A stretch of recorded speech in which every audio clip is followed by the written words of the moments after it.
Pessoal, boa noite.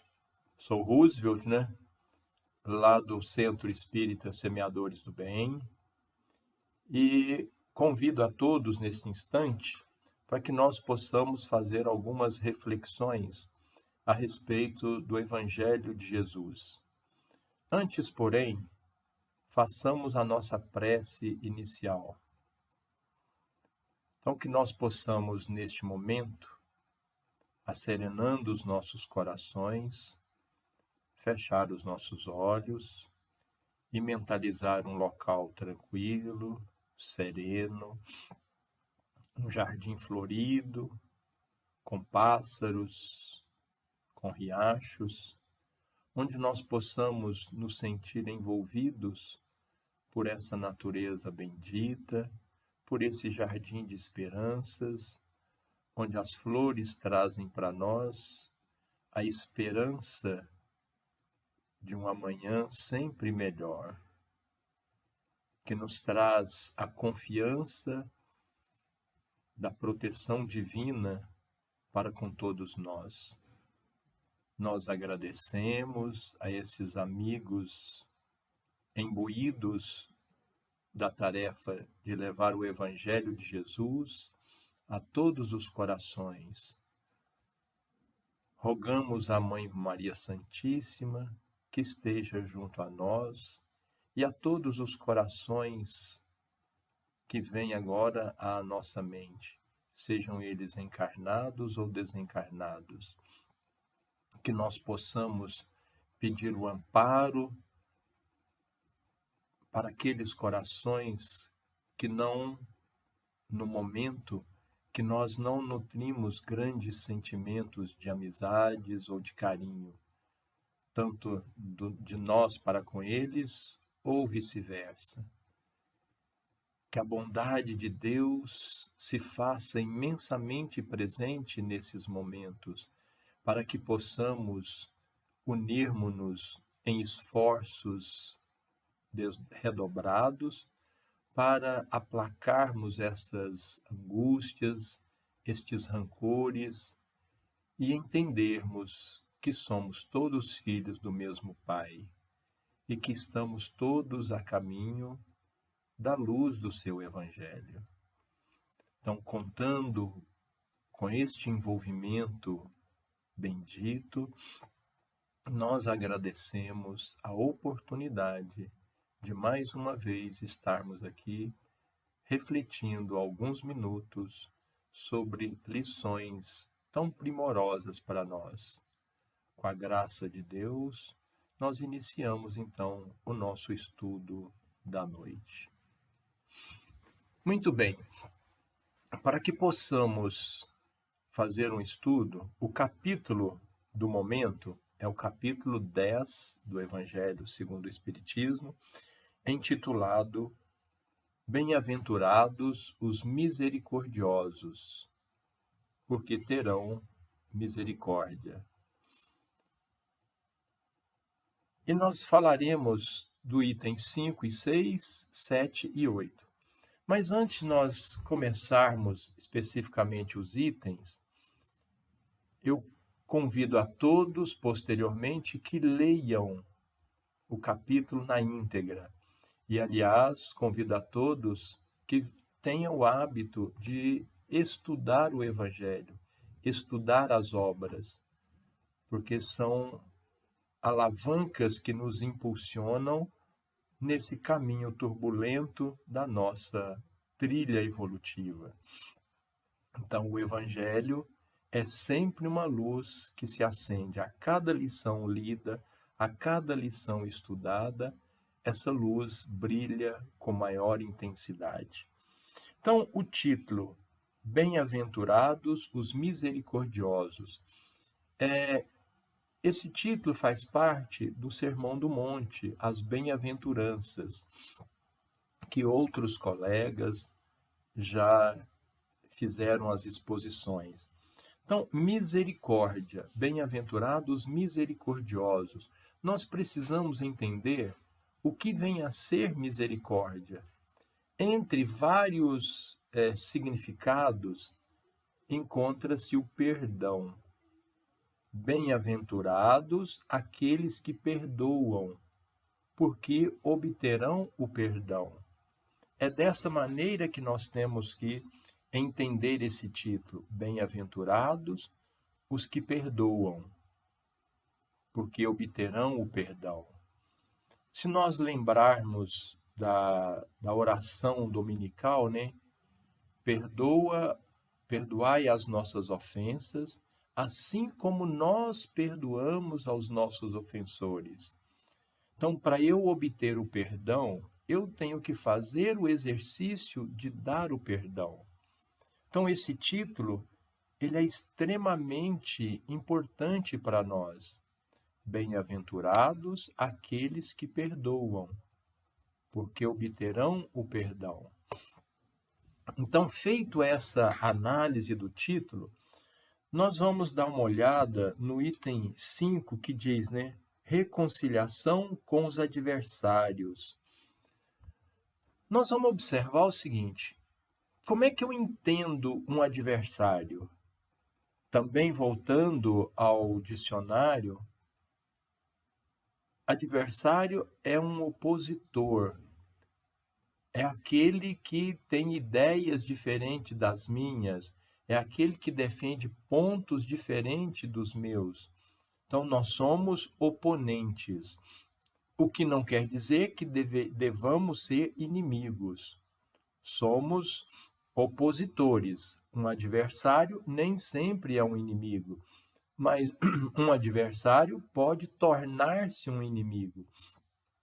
Depende de quão aguerridamente nós nos colocamos nessa oposição de ideias. Muitas vezes eu sou eleitor de um partido, por exemplo, de um determinado candidato, e uma pessoa próxima a mim é eleitor de um outro candidato, de um outro partido. Isso já nos torna opositores, o que não necessariamente deve nos tornar inimigos. Eu torço por um time A, enquanto um outro torce por um time B. E no momento em que os dois times estão disputando, naquele momento são adversários e não necessariamente são inimigos. Então, é assim que nós maduramente temos que entender essa expressão adversário. Porém, muitas vezes esse termo e as pessoas se colocam em condições de animosidade. Então, é importante que nós nos reconciliemos com essas pessoas, com os nossos adversários, sejam de quais níveis for. Apenas adversário de pontos de vista, apenas opositores de pontos de vista. E principalmente quando esse opositor ele aprofunda tanto essa questão da oposição que se torna um inimigo. E se nós observarmos o conceito de reconciliação, é reconciliar, é tornar as condições boas novamente, é tornar a convivência boa novamente. Então, eu vou conciliar novamente, eu vou me interagir novamente para que possa tornar a relação interpessoal boa novamente. Se nós olharmos nos ensinamentos do Mestre, Pedro recorreu a Jesus perguntando: Mestre, quantas vezes eu tenho que perdoar ao meu inimigo? 7 vezes? E qual foi a resposta de Jesus, né? Lembrando que está lá no Livro dos Espíritos, né? Qual é o modelo de perfeição que Deus nos propiciou? A resposta é simples: Jesus. Então, Pedro, ao recorrer a Jesus e ao fazer essa pergunta, né? Quantas vezes eu devo perdoar ao meu agressor, ao meu inimigo, ao meu adversário? 7 vezes? E Jesus deu a resposta que todos nós sabemos. Não 7 vezes, mas 70 vezes 7 vezes. Esse número, 70 vezes 7 vezes, existem muitas interpretações para ele. Porém, A mais simples de todas, né, é que 70 vezes 7 é um número muito alto. E alguns estudiosos, alguns expositores defendem assim, 70 vezes 7 para cada falta cometida. Então, já que nós cometemos muitas faltas, então são muitas vezes 70 vezes 7 vezes, o que dá um número enorme, né? Que dá um número quase que infinito. Então, nós devemos perdoar aos nossos ofensores infinitas vezes. Perguntaram ao Gandhi, Mahatma Gandhi, né, se ele perdoava os ofensores. Ele disse que não, simplesmente porque ele não se sentia ofendido. Também, posteriormente, essa foi uma colocação, muitos dizem, exposta pelo próprio Chico Xavier, que ele não perdoava ninguém, uma vez que ele não se sentia ofendido. E nesse capítulo, vem dizendo o seguinte: aquele que, se eu não perdoo aos meus ofensores, eu vou ser levado ao ministro da Justiça, eu vou ser levado ao juiz, e no final das contas eu vou ser colocado na cadeia até que eu pague o último centio. Traduzindo isso, se nós ficarmos arrastando essas animosidades, estas nos acompanharão de uma existência para outra, de uma encarnação para outra, e nós nos sentiremos presos até que nós nos reconciliemos com os nossos adversários. Ainda no ensinamento evangélico, foi dito o seguinte: nós temos que nos reconciliar com os nossos irmãos enquanto estivermos a caminho com ele. Por que razão? Simplesmente porque nós não sabemos quando será a oportunidade de estarmos juntos novamente. Muitas vezes nós nos colocamos, né, em núcleos familiares, com relações muito ácidas, muito ásperas, justamente porque são adversários de outras encarnações. Então, é uma grande oportunidade proporcionada pelo Pai. Vocês voltarão juntos para poderem aprender a caminhar também juntos. Então, aparem as arestas enquanto caminham juntos, porque a próxima oportunidade, quando será? Não sabemos. Pode ser que seja breve, mas pode ser que demore. E o propósito das reencarnações é justamente esse. Um dos propósitos é nos propiciar as reconciliações. E é necessário que nós assim o façamos enquanto estivermos a caminho, porque às vezes um vai estar encarnado e o outro desencarnado. E essas animosidades, elas não findam no túmulo, elas se arrastam ao longo das existências. Existe um ditado popular, né, que morta a cobra, finda o veneno. Na realidade, no caso do espírito, não. A carne indo para o túmulo, o espírito, nós sabemos que ele sobrevive. E todos os sentimentos também sobrevivem, sejam eles elevados ou sejam eles pouco elevados, vamos usar esse termo, inferiores, né?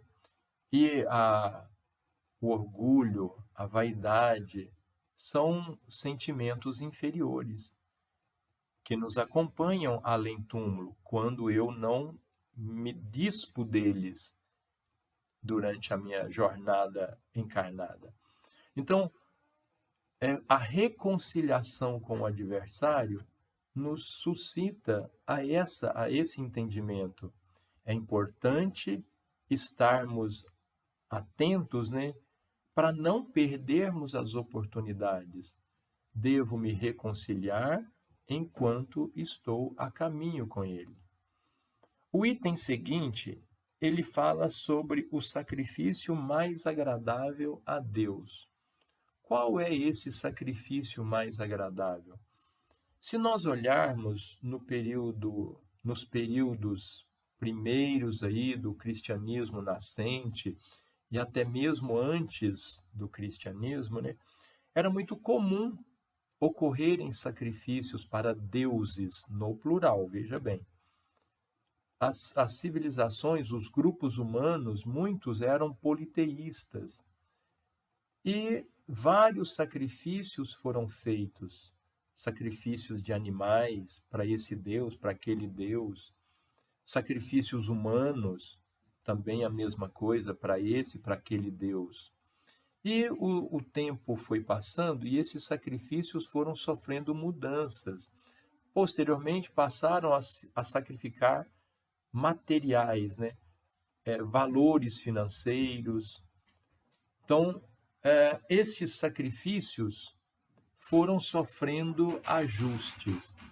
E até nos dias de hoje, nós ainda, de um modo geral, usamos fazer sacrifício, embora não sejamos mais politeístas, mas dependendo de cada cultura, ainda os sacrifícios existem. Dependendo de cada credo religioso que eu professo, o sacrifício ainda existe. Eu vou caminhar uma certa distância. Eu vou ficar sem comer tal alimento. Eu vou fazer isso, eu vou fazer aquilo outro. Então, os sacrifícios existem para que eu possa, às vezes, eu estou barganhando ali com Deus, né? Eu consigo tal coisa, eu faço tal coisa em paga. Se eu conseguir isso, eu vou fazer tal coisa. Então, eu estou promovendo, entre aspas, esses sacrifícios para fazer uma barganha com a divindade. E Deus, o nosso Pai de misericórdia, ele não necessita dessa barganha, né?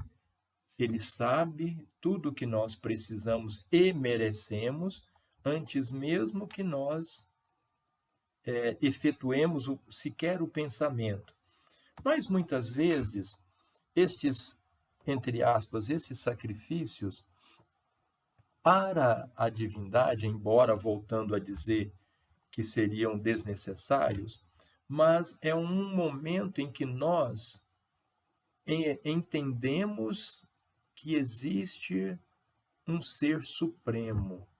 É um momento em que nós nos colocamos na condição de criaturas, na condição de inferiores a uma entidade, a uma inteligência superior.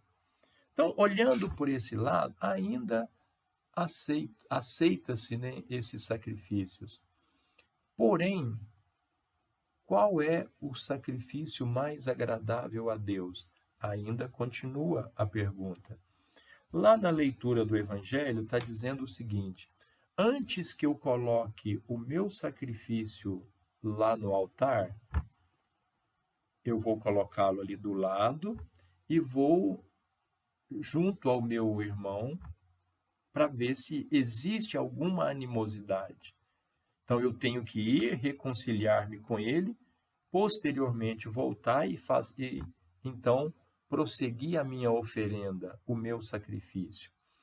Veja bem, se nós entendermos, se nós avaliarmos essa lição, nós olharemos o quê? Olha, se eu vou lá, vou depositar um valor, se eu vou fazer um sacrifício a Deus, mas eu lembro que eu tenho uma aresta a aparar com meu irmão, eu preciso de ir lá antes, porém, depois eu retorno. Nesse retornar, depois de reconciliar, veja bem, reconciliar com meu irmão de caminhada, o meu espírito ele está tranquilo, o meu espírito ele está leve. Agora sim, eu de coração vou lá e faço a minha oferenda. O sacrifício mais agradável a Deus, segundo vários expositores, é justamente essa postura de ir e reconciliarmos com o meu irmão, já usando essa expressão, com o meu irmão, haja visto que todos somos irmãos. Então, se eu me predisponho a ir reconciliar-me, eu dei o passo que efetivamente Deus espera de todos nós. E ao retornarmos, o meu espírito agora está tranquilo, está sereno.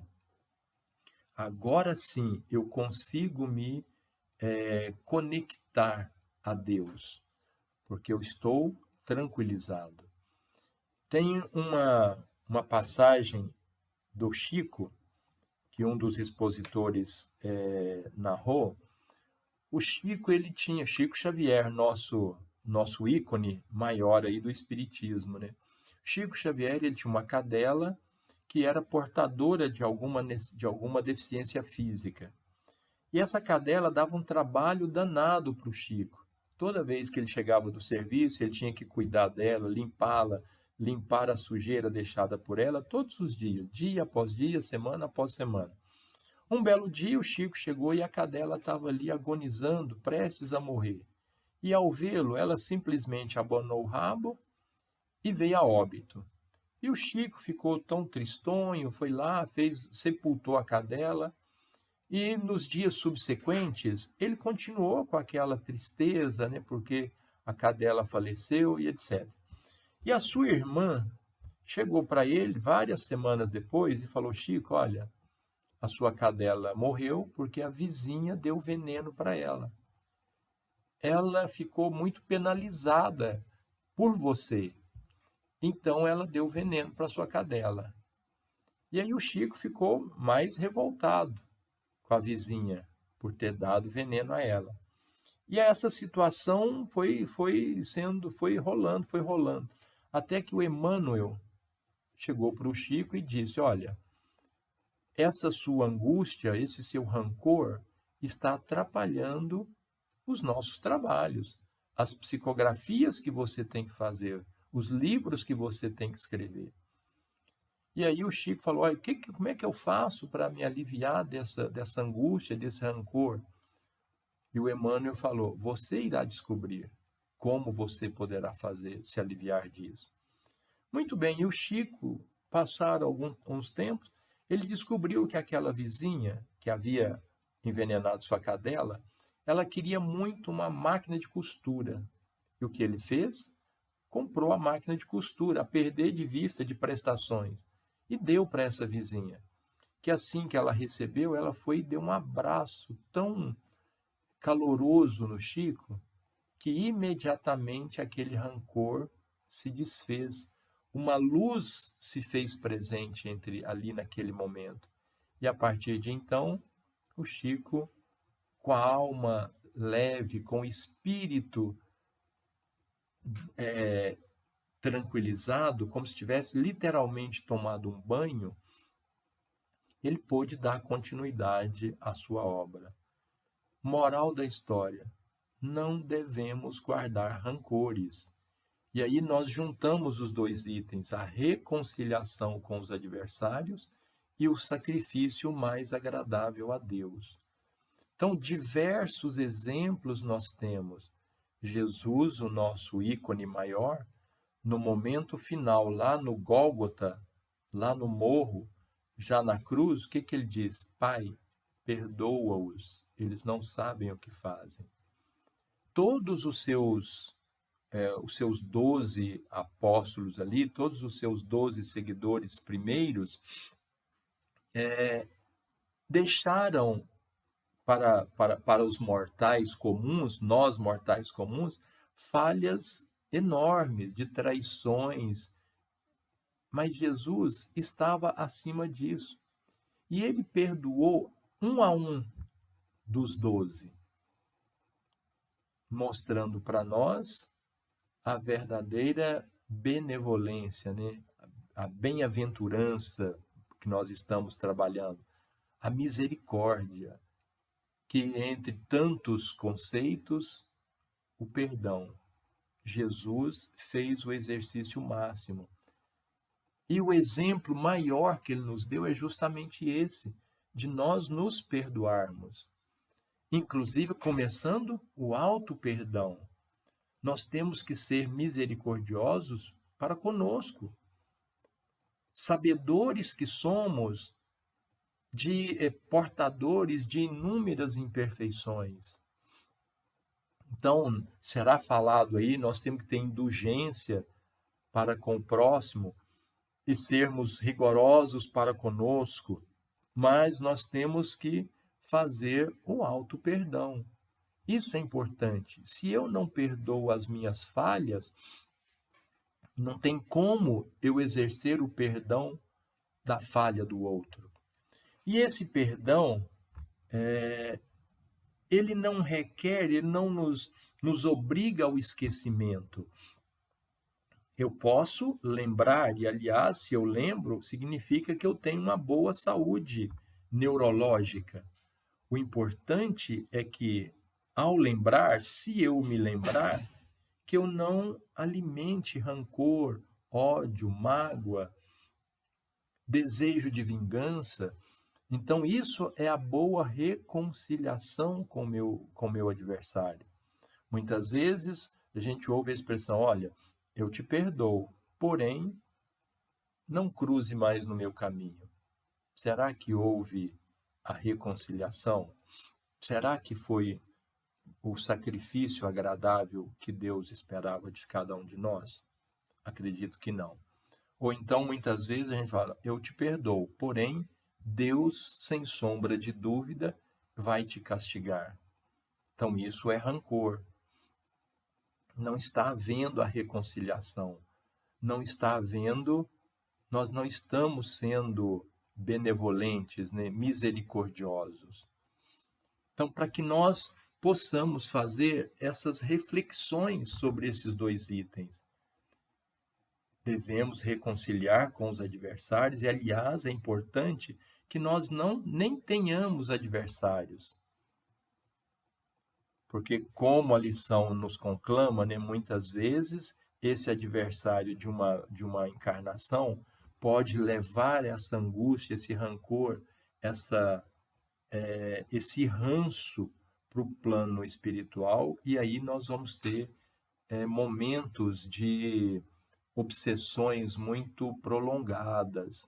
Então, devemos colocar esses entes, esses corações em todas as nossas vibrações, em todas as nossas orações, súplicas a Deus, para que reconciliemos enquanto estamos a caminho. Que nos dê oportunidade da reconciliação. Várias obras trazem momentos belíssimos de reconciliações. Que a gente faça o hábito da leitura dessas obras. E tem uma que é muito bela, né? Libertação, é fantástico aquela obra. Eu convido a todos que leiam Libertação. O título já diz. Depois, quem tiver tempo e curiosidade, leiam a obra. Então, era essa a nossa mensagem. Que Jesus esteja presente em cada coração, em cada lar. Novamente, eu agradeço a oportunidade, o convite para o estudo, uma vez que o primeiro a ouvir e o primeiro a observar sempre somos nós, que estamos com a fala. E nesse momento dos encontros virtuais, é uma oportunidade imensa, onde nós podemos chegar a diversos lares, em diversas cidades, até mesmo no exterior, né? Eu tenho visto aí algumas exposições sendo transmitida para diversos países. Então, que a bondade do Cristo se faça presente em cada lar, em cada coração e, novamente, principalmente aqueles corações onde ainda existem rancores, onde existe o sentimento de animosidade muito acentuada. Que a paz do Mestre, então, esteja com todos. Muito obrigado.